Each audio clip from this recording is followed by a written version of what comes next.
This Sunday.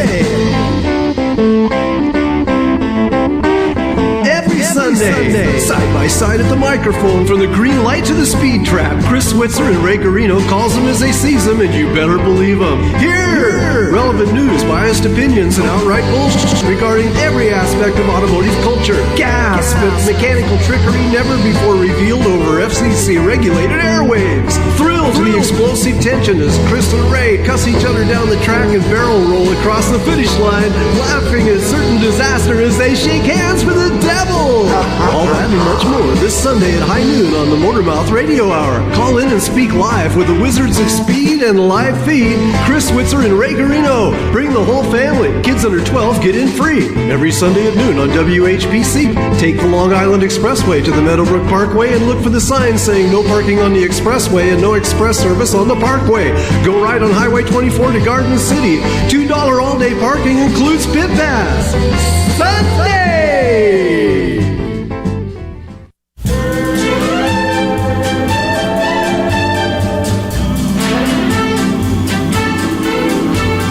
Prego, when you kiss her goodnight. Scusi, when you turn on the light. Then whisper softly in her ear, right there. Grazie. And grazie to you for tuning into Motormouth Radio, Long Island's only automotive talk show, with your hosts, Ray Guarino, Chris Switzer, and the late Tony Bennett, of course, who everybody's memorializing today. What are you looking at, Chris? Should you give me that? Huh? What? That's not Tony Bennett. You know what? You're right. That's Dino. That's T. Martin. That's Dino. He snuck in there. All right. You know what? It's on the, appearing at the Sands. It's on the Rat Pack CD. August And you know what? 9th, 10th, and 11th. They double. Yeah, you know, that's what they did. Let me see here. They actually. I'm like, Tony Bennett. Yeah. Come on. We'll get to Tony Bennett. I can't see. It's too small. You know, Promise Tony we'll Bennett, I don't think was ever a Rat Packer. I don't.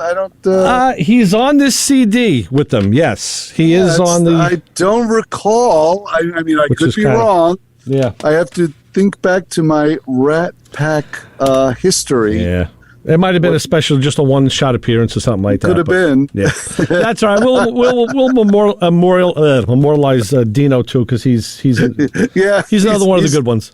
He's gone too. Unlike the guys on this show. Oh, yeah. Okay, we're off in a herd of indecision. Oh, yeah. Off like a herd of turtles.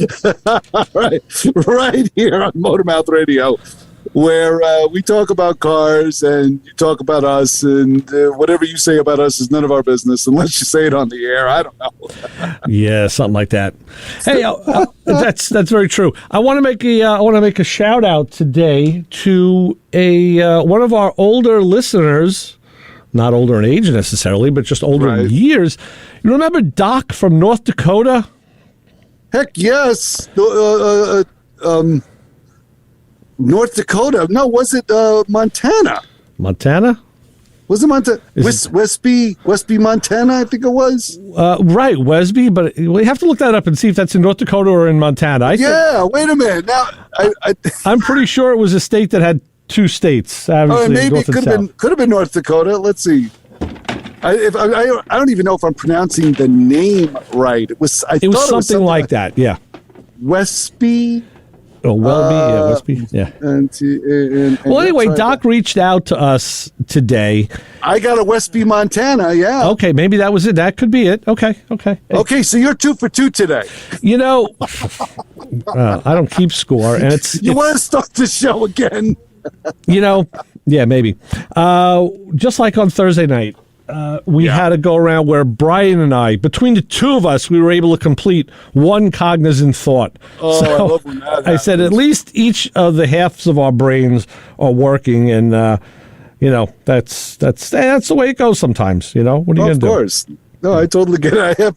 I have weeks like that, months. Oh, sometimes. Heck yeah.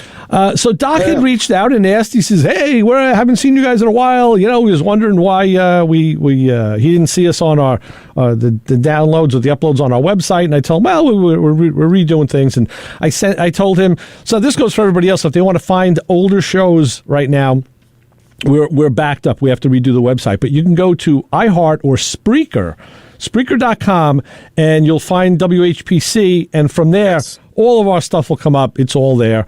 And we're also on YouTube on Motormouth Videos, where you can see what's going on. And that may even be recording today. I don't know. I think it is. I've had a lot of trouble with it in the past, and today I think it may actually be working. So I see the little recording button up on my little dashboard there. So that could be from Zoom, because that's the Zoom meeting that records. So that's something is recorded. That's our backup. That goes up when we don't have the that's what we've been doing. Actually, I have to straighten my camera. All right, straighten your tie too, because it's been very messy. I have to adjust my camera and cough. Yes, hold on. Yes.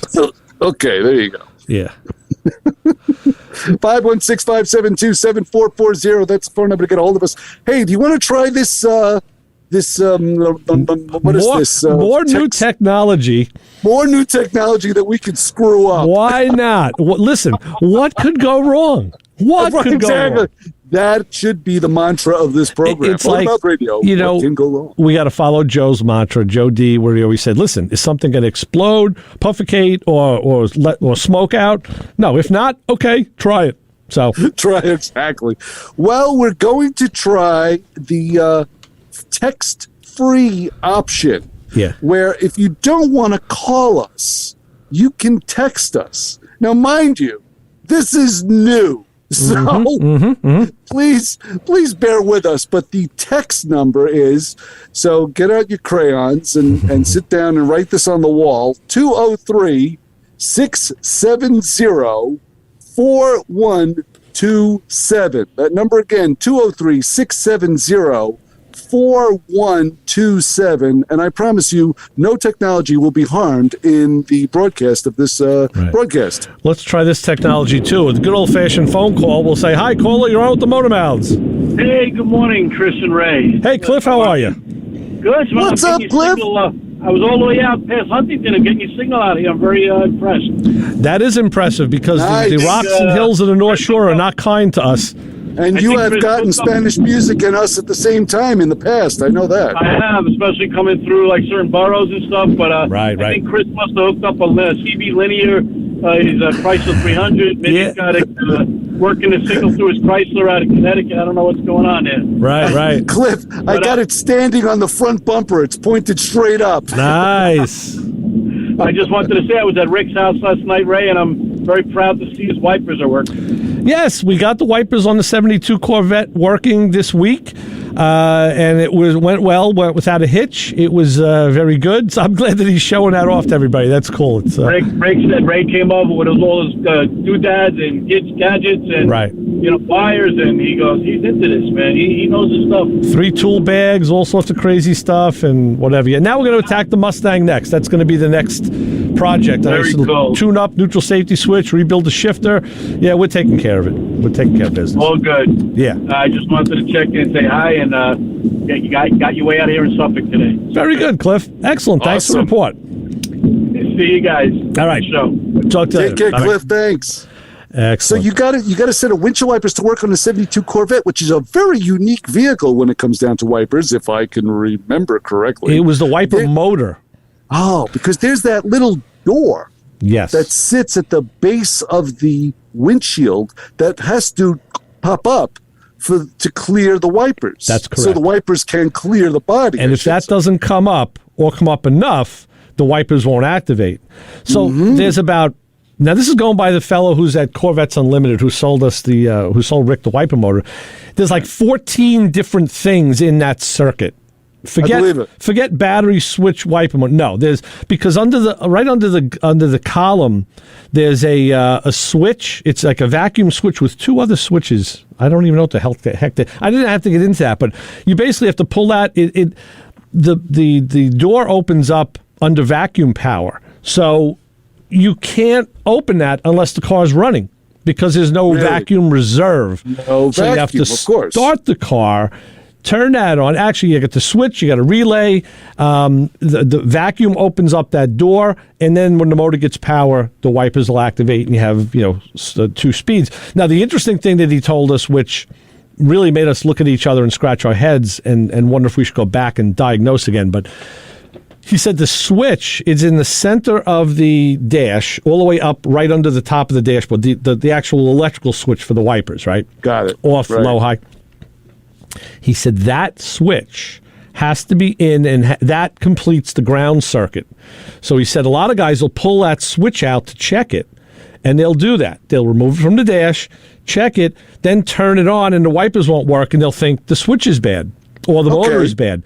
But no, he said, not till you plug the switch back in does it connect with the ground circuit and complete the electrical loop so it can ground. So he said, if you're going to do that with it out of the dash, run a jumper wire to ground it.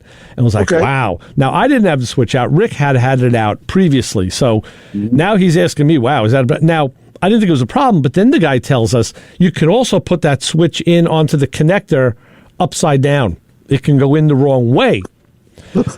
Who came up with that? Well, the same people that designed the wiper motor, because I know when I was playing with it in the beginning to try and diagnose it to see what was and wasn't working, there's a 3-pin flat connector, you've seen them on all the GM cars, that goes on to the wiper motor. And you could put it on in either direction. So the center pin, which is yellow, that's power. It's going to be in the center no matter what. But the outer two are the grounds for low and high speed. And and when I looked at it very closely, I could see that there really is only one correct way. And the way is on one of those ground legs, there's a little bump, a little brass bump sticking up. And on the connector, there's a U-shaped clearance. So when you put the connector over the brass, the U-shaped clearance goes over the bump and clears it. So it's you're telling me that that's like an idiot-proof thing? So you can, or is it like a ground thing? No. It's basically the way they kind of key the harness, the piece of the harness to the motor. It can go. You can, and if you do it, if you know which way is the right way, and you turn it over and put it on the wrong way, you can get it to go on the wrong way. But you can tell if you've had it on the right way, it doesn't feel quite right. But a guy who doesn't know on the right way. No, if you put it on the wrong way. The wrong way. You can tell it doesn't feel quite right. It's rocking, I'm sure, in the it's just harder to put on. It's harder.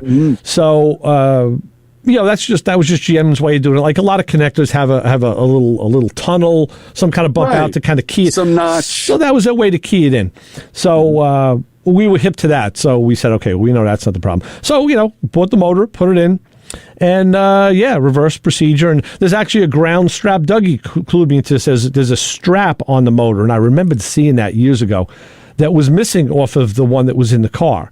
Now, and I told Rick, you don't know. The car you got it used. You don't know what was done before you. You don't know what meat hooks were in there previously. And very, very important. If you take a test light and check, even the studs that come out of the firewall, if you check those for ground, they're not ground because they're in fiberglass.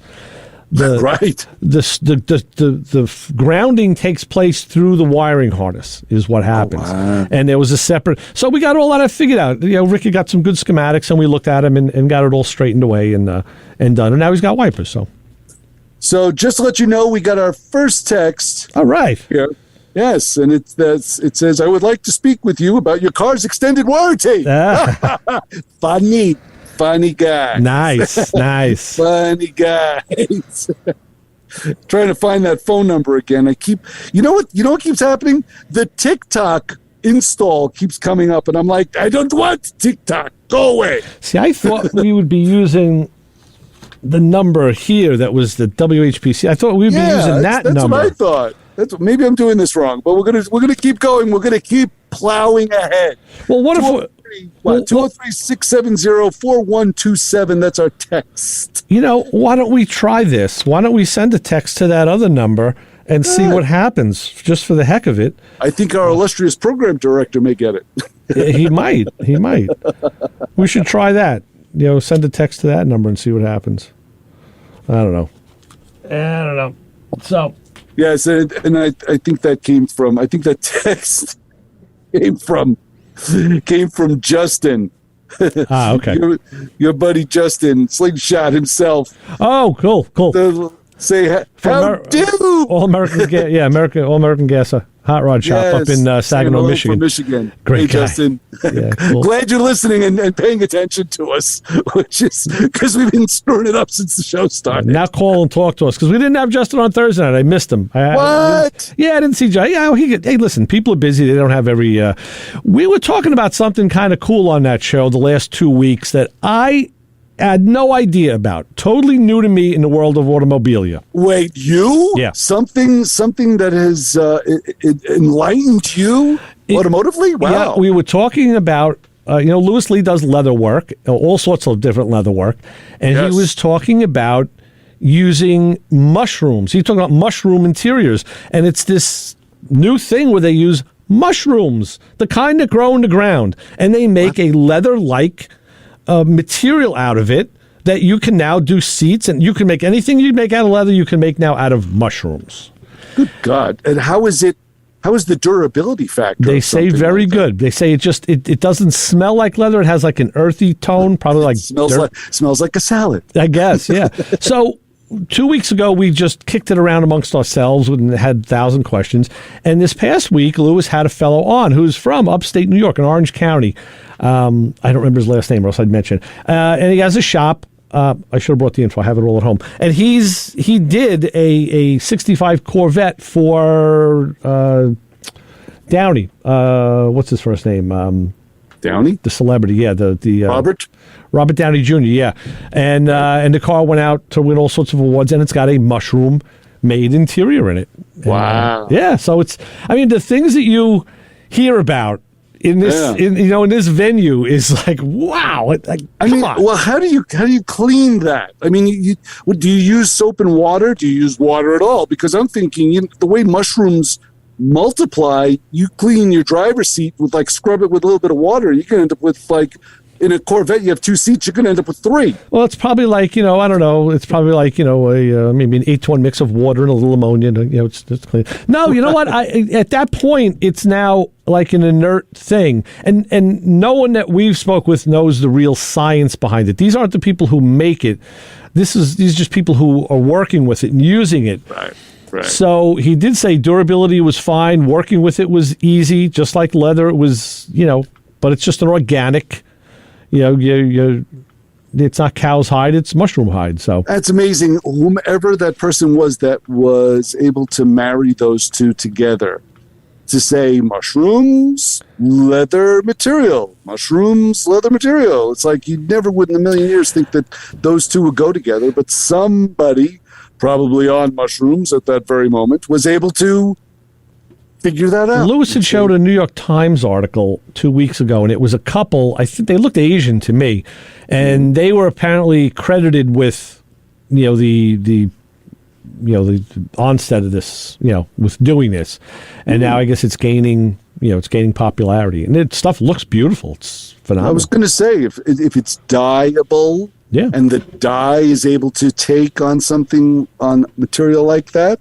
Heck sure. Yes. Yeah. Why not? I would use it. I mean, if it feels like leather and wears like leather and cracks like leather, then why not? Right. So I can reach out to this fella and see if he wants to come on the show, because again, he's a fellow New Yorker and not too far from here. Yeah, I'd love to hear more about it. That sounds fun. Yeah. But you can go back and you can watch Thursday Night's Playing in Traffic. It's on YouTube, and you can see him firsthand talk about working with the leather. So, you never know what's going to come, through the door. You open the door and influenza around here. You don't know what the heck's going to go on. So, no, that's for sure. Because Lewis put up a picture of a seat that was like button tucked, like a diamond button tucked, and this is 2 weeks ago, and he said, mushroom interior, and I thought it was like the pattern was called a mushroom. Although even though I never, exactly what I thought like all of these mushrooms upside down, side up. Even though I never heard that before in all my years, I know it as a button tucked diamond pattern, and that's exactly what it was. It happened to be the material was mushroom. So he caught me totally off guard in the first 30 seconds of the show. I was like, wait a minute, we're talking about making interior out of mushrooms? And he's like, You're telling me mushrooms. The first thought in my mind, I'm thinking like those Mopar Paisley tops that they offered in the late 60s, early 70s, with all those fancy designs on a vinyl top. That's what I was thinking of. I'm like, ooh, magic mushroom top. Right. Final top, not so bad. So yeah, that's the way I was looking at it. But wow, that's on top of it. Wow, yeah, cool stuff. So did you do anything automotively this week? Is your Holly still working, or is it on fire in the garage as we speak? I was actually saying that this morning. I was telling the wife, I'm like, I haven't had a chance to even pull the car out of the garage. I am so just. Literally, it's one of those things. I have repaired the vehicle, made sure it ran. It runs very well, and then I shut it off. Right. That was it. I haven't pulled it out of the garage ever since I got the Mitsu back. You know, it's really an incredible thing because, when you have a mindset working on a vehicle. When I used to work on this car, it was only 4 years old. Right. So it was, you really paid attention to what you were doing, and you really wanted to make sure that you were thorough in every execution, every repair, and every maintenance task that needed to be completed on this car. Now the car is 22 years old. Right. Same car, same guy. Now I'm like, oh, for crying out loud. Let me just rip this out, push that aside. What is this? Plug that in there. That doesn't work. Scrape that off. I've completely changed my attitude towards working on this vehicle. And don't get me wrong, it's not like I haven't fallen to the level of the Staten Island butchers that have been taking care of this thing for the last 10 plus, 15 plus years. Here's a perfect example, Ray. I went to lean on the grill, and it's a plastic grill just simply between the two headlights. It joins the headlights. It sits under the hood. It's a standard grill on a car. And I went to go lean on it, and it lurched forward about an inch. Ooh. And it made this ungodly noise. And I'm like, what in the world is that? So, of course, I peel the grill back. It's movable. And when it wasn't at one time, and I look, and there's these very interesting clips that go into, I guess you could say, the radiator shroud. Well, there's unique pins on the ends of the grill that's supposed to fit in there and then click tight, snap shut. Well, whomever pulled on that and snapped those tangs off the grill. Now, in order to get behind it to access the clip, you have to take the condenser from the air conditioner system and peel that aside. Well, guess who's not doing that on this car? So what I did was I pushed it back where it sat, where it was supposed to sit. I took a small drill and I drilled in the top of the grill right in the back where no one would see. And I drilled in that corner, and then I drilled another hole in the opposite corner, took 2 small black Phillips head screws, fit them in there. Done. Right. No, that's a good workaround. Yeah, it's a good workaround. Yeah. Sure. I was thinking about buying the clips and maybe trying to repair the grill. Yeah. And I was going through this whole thing, and I went, no, not this one. Heck no. I guess you could say, I don't know if I'm lowering my standards. I have no clue, but I'm certainly altering my standards in some way, shape, or form. Yeah. No, I know what you mean. Yeah, it's because the age of the car has changed. I did the same thing kind of with my car, not with the grill repair, but I haven't had my car out all week. My Pontiac got it running really good. I changed the linkage piece on the throttle body that I had to do, and I haven't had it out because I got to move all these other cars to do it. That's what but I think maybe tomorrow. Champagne problems. I know. Well, Kilowatt Kevin and I last week went to a new cruise night in our area in Massapequa, and at least this way we get to drive, 6-7 miles to a cruise night instead of close walking around the corner. Yeah, so we like took, the men of leisure that you are. Yeah, so we took his car last week, and I'm thinking maybe we'll take mine tomorrow. And it's kind of an oddball thing. It's a cruise night, but they gave out trophies. Huh? Yeah, I don't know. Really? Yeah, I mean. I don't know. Make up your mind. Either a cruise night or it's kind of there's some mutual exclusivity to either of those things. Yeah. Kind of that was the whole idea of a cruise night, so you don't give out the trophies. I had put some pictures up last week. If you look on our social media, Motormouth Radio. I did. It's Motormouth Radio on Twitter and Facebook, and it's _Motormouth Radio on Instagram, where you'll see more pictures. And that was just a smattering. That was different cars, stuff we hadn't seen before, different guys. So you kind of like to do that because otherwise you see the same things all the time and it gets a little boring. So, and it's true. That was my lament when I was on the island on a regular basis. I'd always see the same cars all the time, and I'm like, So now that I'm up here in the Nutmeg State, you get to see different vehicles, and it is amazing what you see. Like, some cars are put together so meticulously well, right, that it's just the amount of time and effort that went into these builds are just extraordinary. And then there's some cars that looked like they were put together with like plumber's tape. Exactly. I'm like, what is that? What? Yeah. Why? What? Yeah. What have you done to this poor Camaro?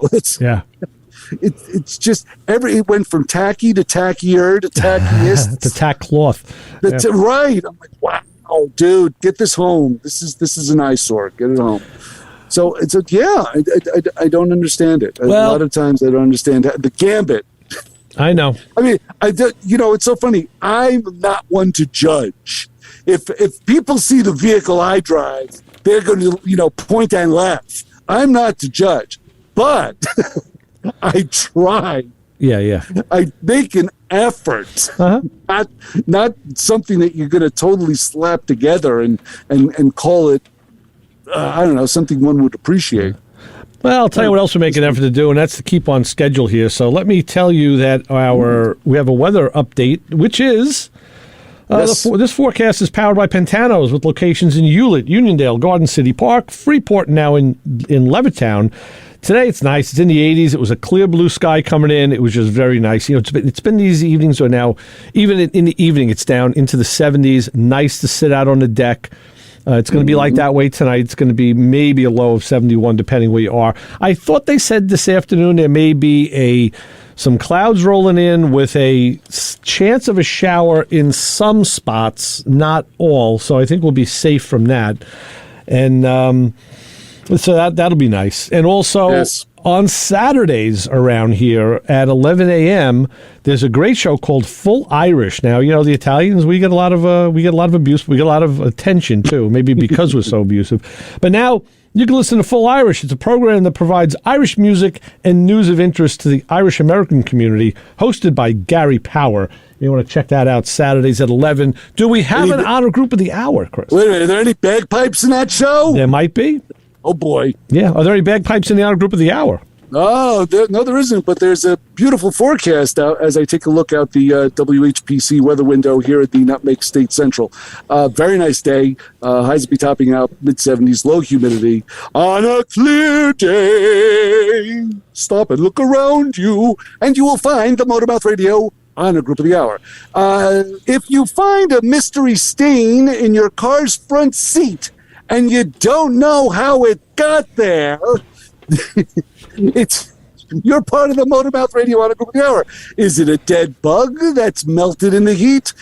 Is that dried grape jelly? Is it mustard? That stuff gets everywhere. You rifle through every bit of food you've eaten behind the wheel in the last 6 months. Did something spill that you were not aware of? Did your wife eat something? You're always blaming her. I know that. So, wait. Could it be like melted chocolate on the seat? Do you dare scratch some of that onto your fingernail and sniff it? Maybe even taste it? Oh, boy.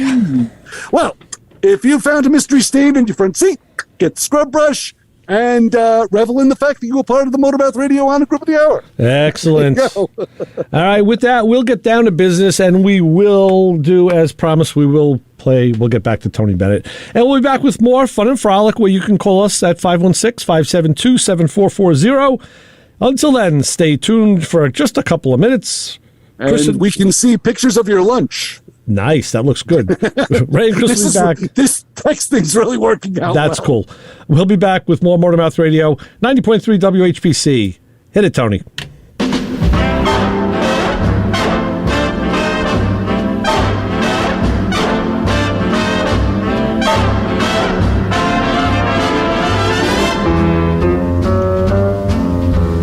In olden days, a glimpse of stocking was looked on as something shocking. Now heaven knows, anything goes. This show on 90.3 WHPC is brought to you by CarStar Celebrity Chase Collision, with 2 locations in Limerick and Oceanside, who remind you that New York state law says you always have the right to choose which shop will fix your car. CarStar Celebrity Chase Collision offers a full range of services, 24-hour towing between Montauk and Manhattan, shuttle service, and they can help you with a rental car arrangement if needed. All repairs include the CarStar Lifetime Nationwide Warranty, ensuring that the experts at Celebrity Chase Collision are always on your side. Y sí, hablamos español. More information is available at 516-593-0920 or online at celebritychasecollision.com. You're listening to the Motor Mouth. Hey, Ray and Chris. Did you guys read my mind? Okay, I appreciate you having me on. Wow, you guys finally figured it out. Motor Mouth. This is great. No more foolishness. I miss my paisans. You're a funny guy. I've been waiting for Sunday just to ask you guys this question. Our trained staff of 2 will help. Well, good afternoon, guys. I need a little advice. All right, so you got me to call in. All right. I don't know everything. You know, you guys are mechanics. You guys have a great show. Thank you very much. I come with a tale of woe and a warning for the younger guys. Chris is doing jumping jacks. He's getting ready. Ray is right behind me. Every time I get off the air, I think, Motor Mouth. Oh, boy, they're never going to ask me back after that one. Yeah, this is a collect call. How are you? Quite frankly, there are better things to do with your time. Oh, I probably called the wrong number. I was trying to get a hold of Ray. And I wake up screaming. So I'm very happy to listen to your good advice. Yeah, I want to know what the is wrong with my car. You know, break it down for us call guys. All right, see you next weekend. Motor Mouth. I know you guys usually speak Guido, right, and now you're talking Pintel and Yiddish, and this morning I happened to listen to the rabbi on your station. So it's all, you know, I guess today's Yiddish then. Right. There are answers, sometimes correct ones, and we may have them. Motor Mouth Radio, 90.3 FM, WHPC. Motor Mouth. Hey, you, get over here. Every Sunday, 12 to 1, you are going to tune in to hear the Motor Mouths, my friends Ray Guarino and Chris Switzer. 90.3 FM, WHPC. You might learn something. Anything goes. That's what I always say about this show. Anything goes. You name it, we'll do it. We'll fling it against the wall. We'll pick it up from the wall. We'll clean it off. We'll throw it back in. We'll recycle it. We'll make it work. Anything goes. Thank you, Tony. Very good. Very good. Yes. Definitely. I wanted to do a lean in on that, but of course I was remiss because must be hungover from last night's dinner. I think so. There's no excuses. The substance shows. Yeah, anything goes. Right, so, exactly. 516-572-7440, or you can try us on the new text line, 203-670-4127. Write it down. Until we figure out how to do the other number that you have in the studio. Right. I don't know. Right. I don't know. We're flying by the seat of our shorts here. Well, so tell me this. I need to know. Yes. I need to know one thing. Is there any word on the Camaro front, on Pat's Camaro? I know you're salivating over that, and I'm very curious. Not heard anything other than the fact that I think the Muncie is the way it's going to go. I knew that last week. I could tell because he's looking for a case. He's looking to do this and that. And now just to backtrack a little bit, talking about my cousin's '67 Camaro. We went on a cruise night with it, came back home, pulled it in the driveway, shut it off, dumped it into fourth gear to let it sit like you would like an emergency brake. You put it in gear, you put it in fourth, and the car sat on a flat driveway, and when he came out to get in to drive home, it wouldn't move. So the car would move. The next part of the story, the car actually would fire up and move, but it would move like 4 feet. And then it was like someone threw it into a park, like something jammed into a gear. The car would stop, like it would just bounce. He did what we used to do. He blew it up pretty good. He did. He caused some carnage. So. Right. So they found pieces in the Muncie, and the case was even cracked, from what I was told. Which happens fairly often. Yes, I guess this is nothing that happened there have I not seen before. It's I'm sure, and I have some of those parts. I actually went to dig into the corner where I have them, but it was like going to be an archaeological thing. And I said, "The hell with it! It's too much work." But I don't blame you. But you'll be digging into them soon, yeah, I young will. man. So, but the thing is, I understand. I don't fault Pat in any way.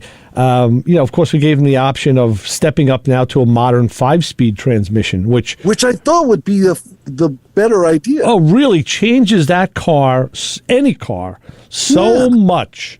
But there is an allure to that 4-speed. I always liked driving the 4-speed, and truthfully, if he's not really going anywhere but just cruise nights and local stuff, he'll be fine. But I was just curious, if he said the guy had to find the parts, and the parts are out there. There were actually some remanufactured cases being made years ago. Really? The front snout, which was aluminum. I mean, this is going back into the 70s. That snout was then remade by GM out of steel. So that was even upgraded way back when. So everything is there. It's just a matter of getting it. Then the guy has to actually put it on the bench, disassemble it, inspect the parts, see what else has to be changed, and then, get the seal kit, get the synchros, get the bearings. Because, you want to do all that new. But I think as of now, I think the Muncie is together. Yeah. So, all right. But I'm not sure. Pat would probably clue us in on the details if we hear from him today. Curious. Be curious. No, I know you were dying to know. Well, you like to keep in touch with these things to see. You had the story, so you want to see the follow up. Yes, it was a very unique situation because the car got us home. Yeah, and it was not like we didn't hear a snap or a clank or nothing out of the ordinary. Right, absolutely nothing. Yeah, it was one of those it wasn't a nail biter or it's like, what was that? No, like we said, it was like coasting to the pump and then stalling because you run out of gas. Hey, it was like being the Blues Brothers. Pull up in the Daily Plaza, get out, and then the car just falls apart. Right. Just smashes in a million pieces. It's a real happy accident that happened that way because that's not usually how it happens. No. And there probably could have been so many miles that we could have been stuck on the road. And mind you, we're talking about 2-laners here. There's not really many places that you could pull over to the side without, losing a side view mirror. I mean, it was. Yeah. No, you guys were lucky. Yeah. Oh, I think incredibly lucky. Incredibly lucky when this happened. So, and it's so funny because I've always appreciated cars like that. Even when they fail, my Pathfinder was like that. It would fail in the driveway. Yeah. And I could think of at least 3 times where that incident happened, where it just something went wrong. It was in front of the garage. Yeah. So take the key out, close the door, go into car number 2, and go to work and worry about it later. But I never had to call a tow truck when I had that car. Well, other than when the wheel fell off. Well, I was just thinking that the other day because I went past that exit. I said, now you couldn't stop there because they put up a barrier and all. You wouldn't have been able to stop in that same spot. No. We had a little road call. Chris was on the island and lost a wheel on the Southern State Parkway, and I was the road service. You were my tow truck. Right. So I want to tell you a story about something we were follow up a little bit on for my friend Kilowatt Kevin's son's car. But since you're talking about calling for help, you can call us at 516-572-7440 and tell us about your maladies. I told you Chris's Monte Carlo. I know they did. He changed the carburetor. He put an Edelbrock carburetor on the car. It's a small block Chevy, and then he had done the fuel pump. And this is going back like a year ago. And then they heard a noise that they traced to the one side of the engine and, I think it was cylinder 5. And Kevin took a borescope, a probe, and looked down, and we saw some clear, distinct markings on the top of the piston, like something had rattled around or scratched it. And something that looked like it might have even been a crack in the aluminum. We couldn't tell. Okay. So, to be safe. Now, this just a couple of weeks ago, they pulled the head off, and we looked at that piston again, and we saw what we saw. What we thought might have been a crack. No, that was kind of an illusion with the camera. It was just a casting mark on the piston. ran it up and down. Everything was fine. Moved the piston back and forth to see if maybe a ring had broken, but didn't see that was the case. Then looked at the underside of the head and said, well, maybe here's where our witness marks will be. Oh, more witness marks. Because it looked like something fell into that cylinder and bounced around and probably went out a valve, the exhaust valve. But the bottom side of the head, the valves were all uniformly carboned, like you would expect, and no more marks on that piston, nothing on the back of the valves. So I said, you know what? They were going to put it back together. I said, let's pull the valves out and check. So this week, Kevin brought the head over.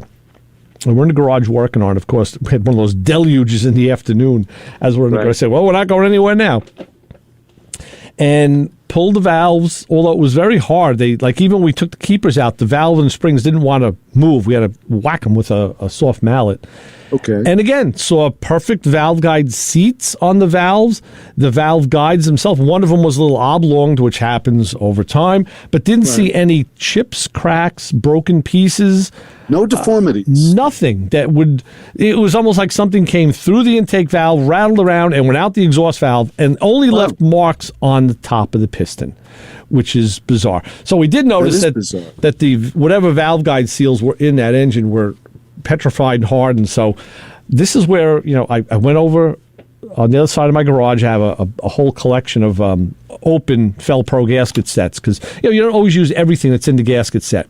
Right, never. And you never throw out that gasket set once you just use one thing. Why I kept them. So yes. I found 2 sets of the O-ring valve guide seals and a set of umbrella seals. So I gave him to Kevin and said, here, if you want to put these in, here, put some seals in, So I know they put the head back on yesterday, and now it's going to be the rest. I got to do the intake and everything, and we're going to see what happens. So again, we're just following through. And I hate doing that because you want to find a smoking gun. You heard a noise. Now, I didn't hear that noise. I didn't hear the car run. So I'm not witness to that. But they were, and of course, I trust them. I trust their opinion. So we're going to see what happens. Then when they fire it up again, we're going to see what's, if it's still making noise. I don't know.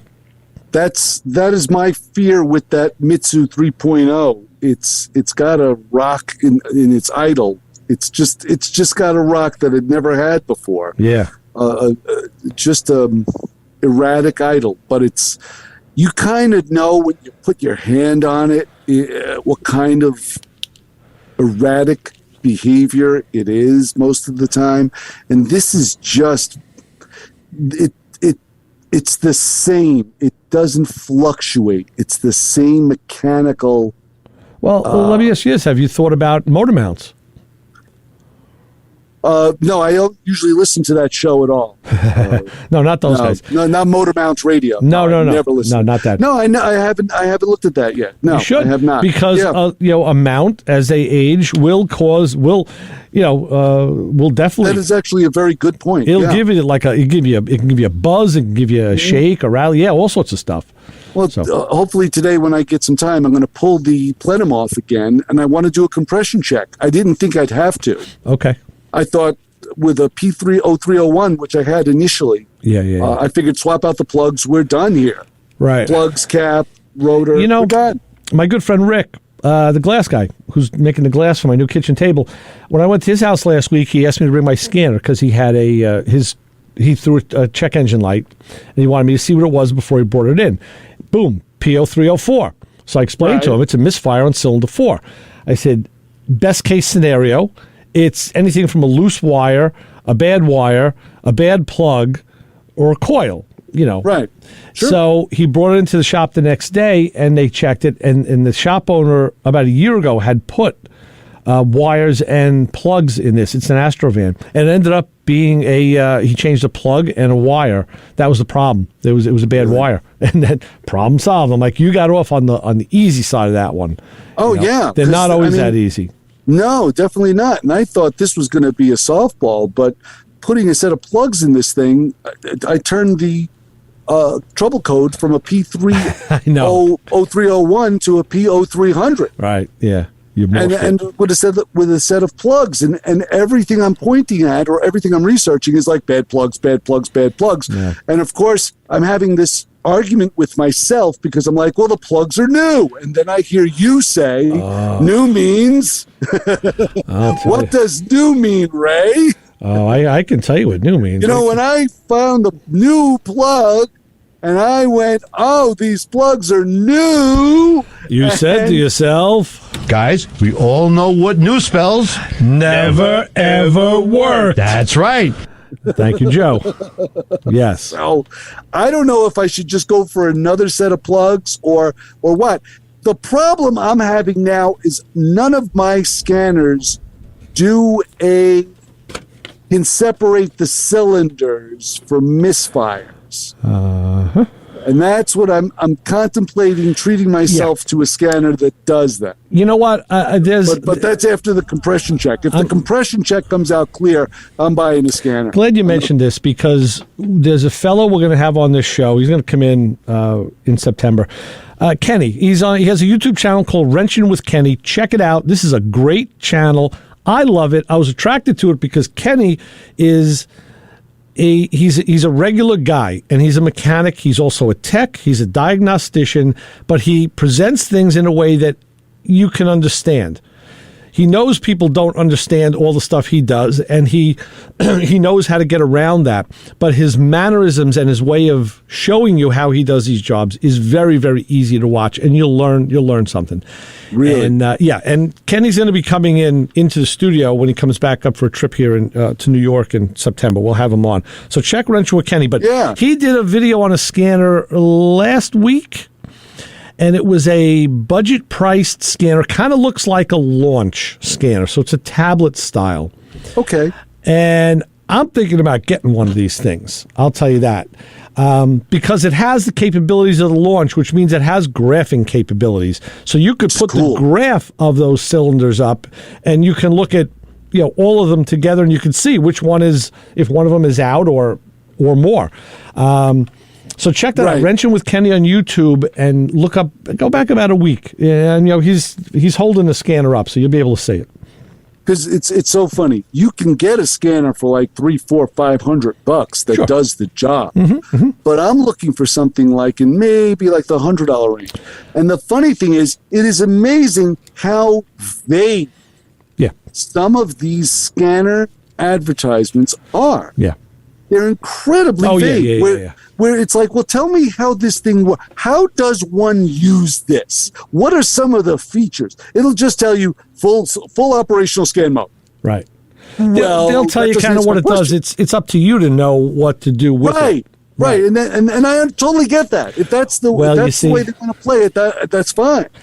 See, but that's why I would like to see someone go through the motions of like on a YouTube channel. Here's the scanner. Here's its functions. All right. Well, this is what it does. That's why I mentioned it, because if you go and watch that video, you'll see Kenny do that. He'll plug it into his own vehicle, and he'll show you. It'll show you that when you have the selections of cars, there's stuff in there you'd never even heard of before. From all over the world. But and he goes through it. He says, let's look up this. And he'll, boop, here it is, bring it up, and then he'll show you the capability of the scanner. So he does show that, and that's why I like his stuff so much. It's so informative on a basic as well as an advanced level. And I asked him to put me in touch with the company, the woman from the company, because they sent him one to evaluate. So I want to have someone from the company on the show and have him talk about those scanners. So I know Kenny's very busy. He just bought a house, and he's all over the place. He's moving. He's very, very busy now this week. So I know this kind of slipped through the cracks with him, but I'll ask him again, and I'll get that. I'll see if I can get those people on the show. Yeah. But until then, go to Wrenching with Kenny. It's about a week ago. He does kind of like a video a day, so maybe it's 2 weeks ago. I lose track of time. And like I said, it's a very, very easy to use scanner. That's a very affordable. I remember he told me Amazon. Yeah. When was Amazon Prime Day? It was last week or 2 weeks ago? Yeah, it was last week. It was right before that. He says it's gonna Amazon Prime, and I did check it on Amazon Prime. The thing was selling for $175. Yeah, that's not a bad price. If you can get under a deuce. Not at all. That's not bad. But that's what I'm probably going to cough up as long as the compression check comes in okay, because if it doesn't, then I know all bets are off at that point. Right. But yeah, that's my plight today. Hopefully, after I fix a whole bunch of stuff. Well, watch that video first, and then you may think twice. You'll totally think a agree. little better. I totally Matco has a scanner now too. A lot of places are doing this. That also looks kind of like a launch scanner to me. But what they're doing is you're buying the scanner. It's a lot less expensive than the full-blown scanners, because what you do is you pay for your subscription. So if you're in a shop, that just gets tacked onto the job cost. But you can take a GM, and like they were saying, if you don't work on Fords or Chryslers and you need GM, you subscribe to the GM side, and you could do it monthly. It's spaced out for different periods of time, weekly, monthly. I think you take a one-shot deal or yearly, and it's kind of affordable, for guys who don't need to use it all the time and they don't want to spend thousands of dollars on a scanner. You just buy the tool, and then as you need that subscription for those cars, you can take it. It's like a $20 subscription or whatever. So that's another way. That's the way I see a lot of the companies going now. Where making it, guys are pulling back from buying the big expensive tool, and they're going with the subscription based stuff. Because a lot of shops, there are shops that work primarily on Hondas, Toyotas, and they don't really ever see a Chevy or a Ford, and other places do, domestic stuff. So it kind of makes sense for them.